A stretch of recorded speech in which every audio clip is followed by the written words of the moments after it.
In this lesson, we will see the tools in this panel and work with them.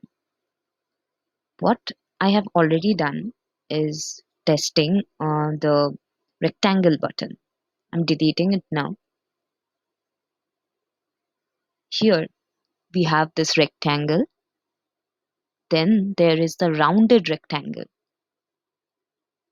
ellipse, the pen tool, the pencil tool, the text button, the upload image button, and these three dots. When you click upon it, they will give you a set of shapes that you can use.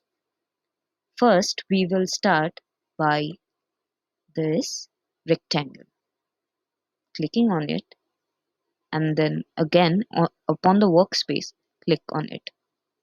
They're giving a default random color,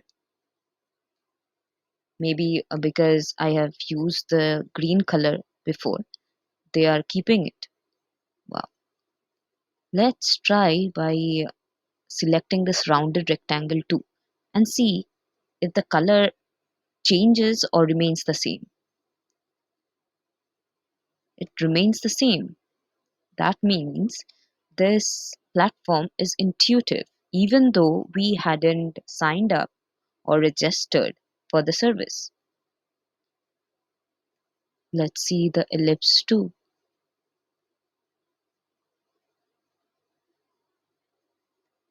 I am making the size a bit larger so that it is visible.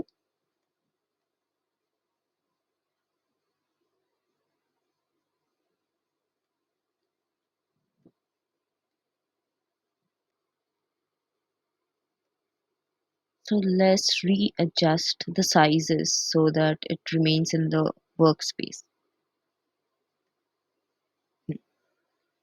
Now, let's see what we can do with these three. When you tap upon a design, you can see there are four options here. The first one is flip horizontal. There is nothing that will help us to understand if that is working. So for now, we are not using it, but we are going through it. This flip horizontal, flip vertical. This is send to front, that is the layer button. Look, there they have updated it. The run path, the layers, every layer, whatever you do. There are three, we have given the three shapes here. So the workspace has three layers to it right now.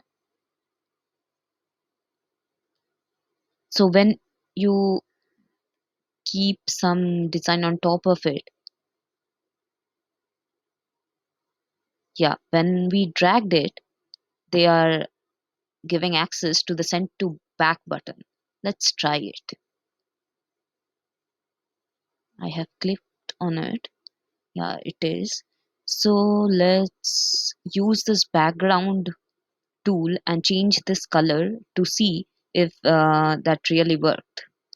Yes, it worked. So similarly, you can send it to front and even use this flip horizontal and this flip vertical versions, but we'll use it later. Let's drag it back to its original position and keep it.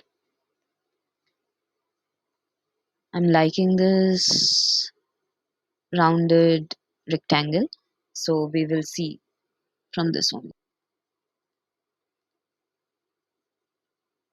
You can see there is four other dots which is appearing inside of the shape, and similarly four other dots are appearing outside of it.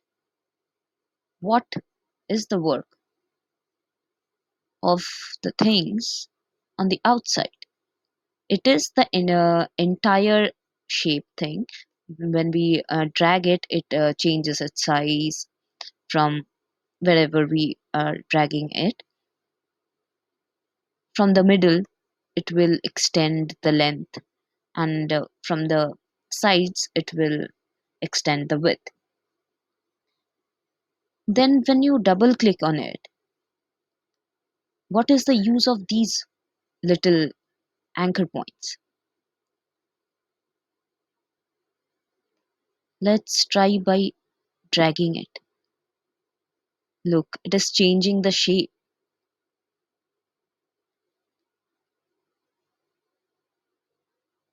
Here, let's keep one side that way. Let's extend this side as well. Click on this inside point and double click on it. It is doing nothing. But when you do that on the rounded corners, let's see if something changes. No, nothing. But you can see there is this dot that is going along the edges. Let's click here. It is giving us another point. When we drag it, it will, wow, it is giving us the tool for customizing it. So what will happen if we double click on this? It is changing into rounded, and these anchor points we can drag it and tweak our design. Let's try it, shall we?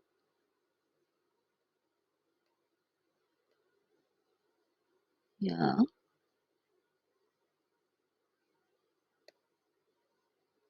let's drag from here.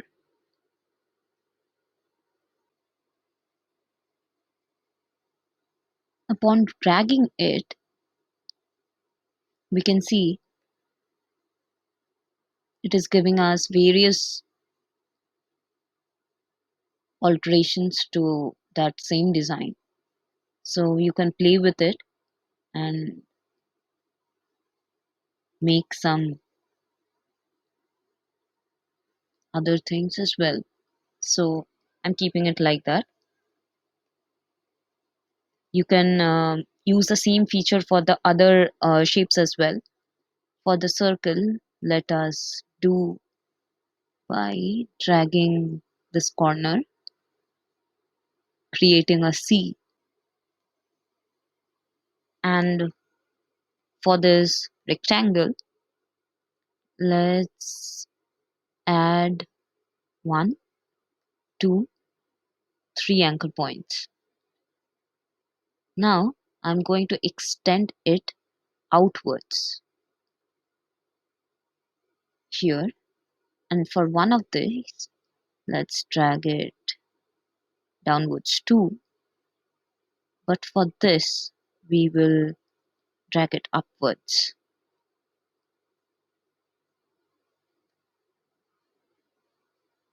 Um, they are not giving us that because that is our shape's limit.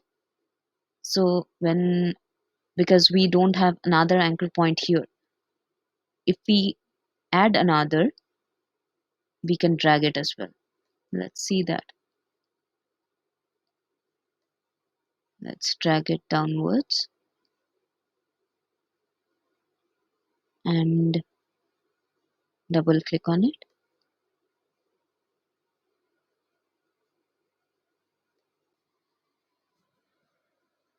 So that's how you can make adjustments to any shapes and create a unique design. Good luck!